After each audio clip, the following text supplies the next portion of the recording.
selamat siang semuanya. Alhamdulillah kita bisa berkumpul di sini untuk berdiskusi dan sharing pendapat untuk materi manajemen ASN dan Smart ASN.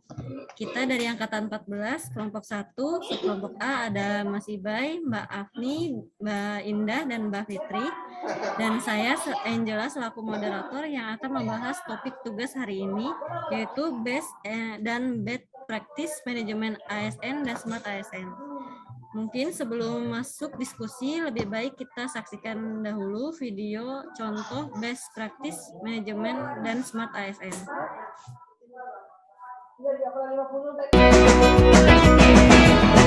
Di samping hal tersebut, tuntutan revolusi industri 4.0 mendorong kantor pertanahan kota administrasi Jakarta Utara menyelenggarakan pelayanan digital dalam bentuk North Jakarta on Digital Public Service, terdiri atas pelayanan PPAT online dan Smart Office. Untuk mewujudkan pelayanan digital yang dimaksud, maka sistem loket digital harus dipadukan dengan manajemen loket, di mana semua jenis loket mempunyai fungsi yang sama, yakni one-stop service, dengan fasilitas aplikasi KKP, web announce, dan mesin EDC.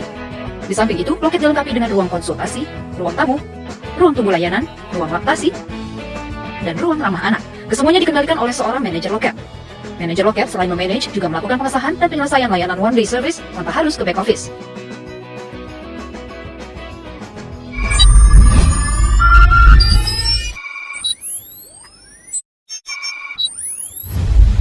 Mesin antrian yang sudah terkoneksi dengan web announce bisa diakses dengan tools yang terdiri dari loket pendaftaran, loket pengecekan, dan loket online, dengan fungsi memudahkan dan menjadikan antrian lebih teratur, sistematis, dan modern. Antrian nomor C24, silakan menuju loket 5. Kioska adalah mesin informasi berkas yang telah terkoneksi secara real-time dengan sistem KKP berguna untuk pemohon dalam rangka mengetahui tahapan berkasnya dengan berbagai macam tools dan dengan cara kerja sebagai berikut.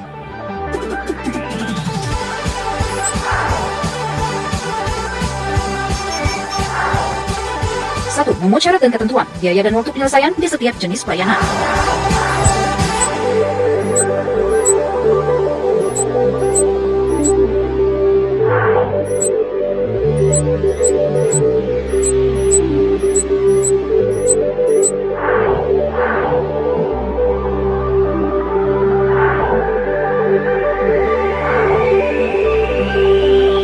Dua, informasi berkas permohonan.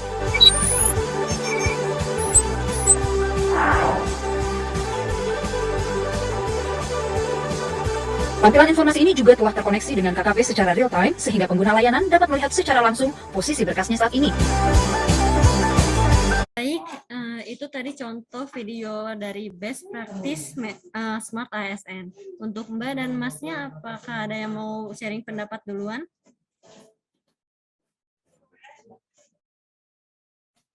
Untuk Mbak Fitri mungkin? Ya, terima kasih atas kesempatannya Mbak Moderator. Jadi pendapat saya terkait video yang telah kita tonton secara bersama, bahwa bentuk pelayanan di kantor pertanahan Jakarta Utara itu tentunya sudah sangat baik ya, bisa kita lihat secara bersama tadi, terutama karena mampu berevolusi menggunakan sistem pelayanan digital yang tentunya sangat-sangat memudahkan tidak hanya bagi staf kantor, namun juga bagi para pemohon. Di video sudah digambarkan dengan jelas bagaimana sistem monitoring pelayanan yang tidak berbelit-belit dan tentunya mudah diakses juga. Hal ini tentunya sejalan dengan apa yang kita pelajari secara bersama terkait dengan manajemen ASN dan fungsi ASN itu sendiri, yakni pelayanan yang prima. Pemohon sangat dimudahkan dapat memberikan kesan nyaman bagi pemohon itu sendiri. Mungkin kayak seperti itu, Mbak Moderator, Mbak Angela. Baik, terima kasih untuk Mbak Fitri. Mungkin ada lagi Mbak Indah. Baik, terima kasih. Sudah kita lihat ya di video tadi tentang pelayanan dari kantor Jakarta Utara itu sangat baik pelayanannya. Melihat kemajuan dokumen dari pemohon itu sangat baik ya, dan itu sangat memudahkan bagi kita untuk pelayanan dan untuk pemohon. Jadi kita mengetahui perjalanan dokumen kita sudah sampai mana. Ini sangat sejalan dengan Smart ASN. Terima kasih.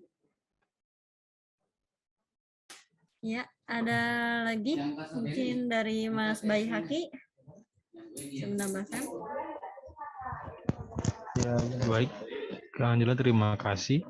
Menurut saya pelayanan di Kantor Pertahanan Jakarta Utara sudah sangat mencerminkan digitalisasi yang mumpuni, karena setiap pengguna layanan dapat melihat secara real time posisi berkasnya sedang sampai di mana, dan dengan adanya aplikasi monitoring, pekerjaan tersebut terkoneksi dengan para pelaksana, sehingga para pelaksana dapat mengetahui beban pekerjaannya sebagaimana banyaknya. Hal tersebut harus sejalan dengan SMART ASN yang mana dituntut untuk memiliki kemampuan literasi digital dan juga fungsi ASN sebagaimana yaitu pelayanan publik. Terima kasih, Mbak. Ya, terima kasih untuk Mas Bayi Haki. Untuk Mbak Afni mungkin bisa menambahkan lagi pendapatnya. Terima kasih Kak Angela. Dari video yang telah kita simak bersama itu, pelayanan yang telah dilakukan oleh Kantor Pertahanan Jakarta Utara sudah sangat baik dan sangat menunjukkan konsistensi untuk melayani masyarakat dengan sepenuh hati dan penuh tanggung jawab. Dengan adanya digitalisasi pelayanan yang dilakukan, tentunya masyarakat dengan sangat mudah untuk dapat mengakses berbagai informasi, sehingga penerapan dari manajemen ASN dan Smart ASN sangat jelas terlihat. Terima kasih Kak Angela. Baik, itu tadi contoh dari video best practice manajemen ASN dan Smart ASN. Untuk video best practice manajemen dan Smart ASN, mari kita lihat.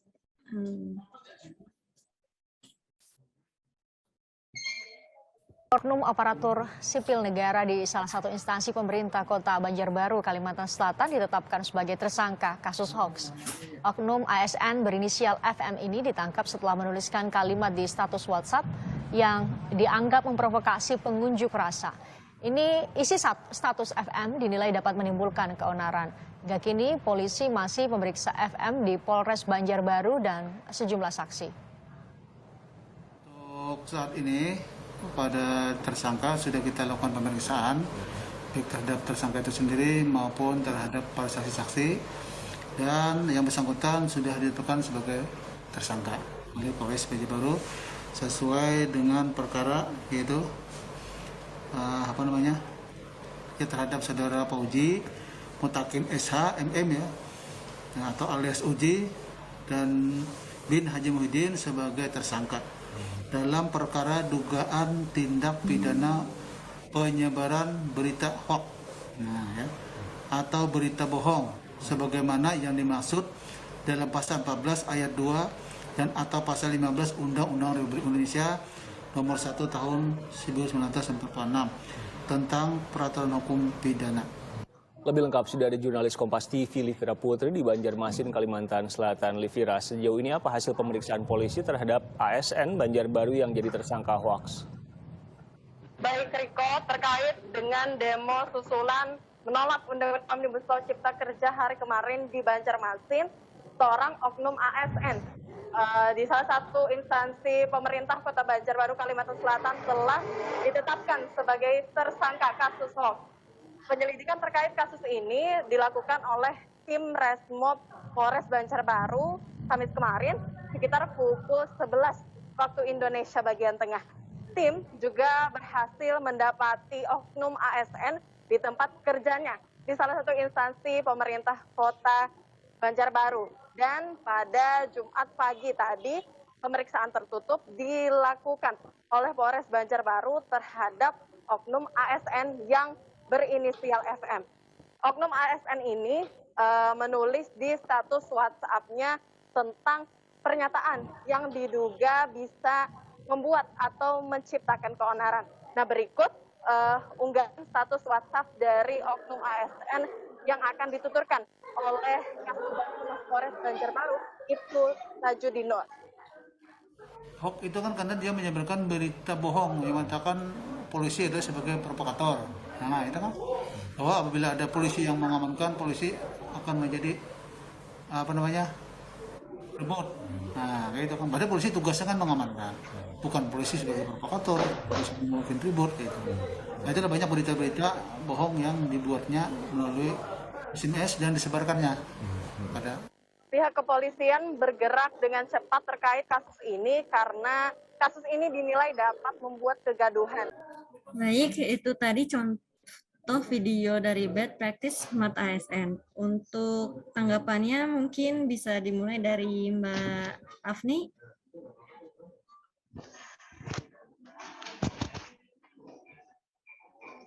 Baik, Kak Indra.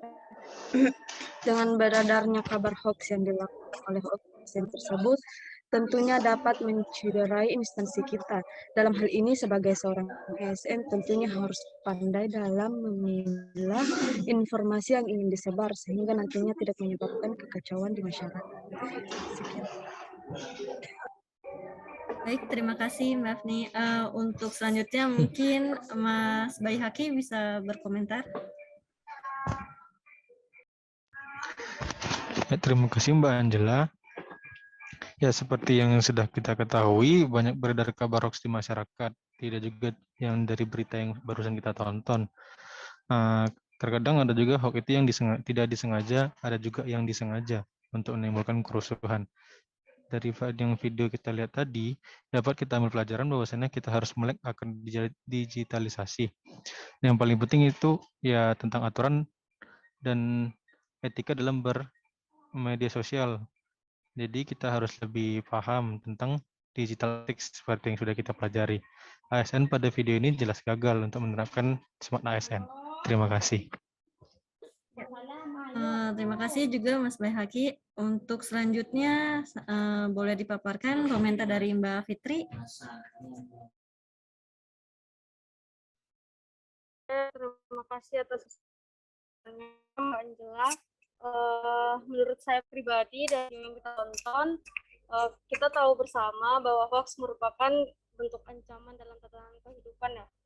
Menyebarkan sesuatu yang tidak benar itu dapat merugikan pola pikir kita, bahkan sampai ke kerugian finansial. Nah, dari contoh yang kita tonton tadi, tentunya ini dapat menjadi pelajaran bagi kita berkaitan dengan manajemen dan Smart ASN yang telah kita pelajari bersama. Yang mana ASN dituntut untuk dapat berperilaku yang baik sesuai dengan aturan dan etika, serta menggunakan digital dengan baik. Dengan menyebar hoax, tentunya ASN dalam menyebarnya. Mungkin dari saya cukup seperti itu, Mbak Angela. Terima kasih. Ya, terima kasih juga Mbak Fitri. Yang terakhir mungkin Mbak Indah bisa menambahkan pendapatnya. Baik, terima kasih Mbak Angela. Menurut saya, penyebaran berita hoax itu dapat menimbulkan dampak negatif, salah satunya menjadi ujaran kebencian ataupun dapat menyebabkan onar bagi penyebar berita maupun penerima berita. Oleh karena itu, kita sebagai ASN maupun masyarakat harus paham akan etika bermedia sosial. Salah satunya harus lebih cerdas memilih berita, jangan mudah percaya, mau berpikir dan berpikir kritis bahwa berita yang kita terima belum tentu valid adanya. Terima kasih. Ya, terima kasih atas pendapatnya semuanya. Mungkin dirasa sudah cukup untuk diskusi dan sharing pendapatnya mengenai video best practice dan bad practice manajemen ASN dan Smart ASN. Kesimpulan yang dapat diambil dari diskusi hari ini yaitu pentingnya digitalisasi pelayanan untuk mempercepat proses pelayanan publik sehingga dapat tercapai layanan publik yang prima. Dan pentingnya juga literasi digital yang harus dimiliki ASN untuk menghadapi percepatan transformasi digital yang ada sekarang ini. Sekian, terima kasih.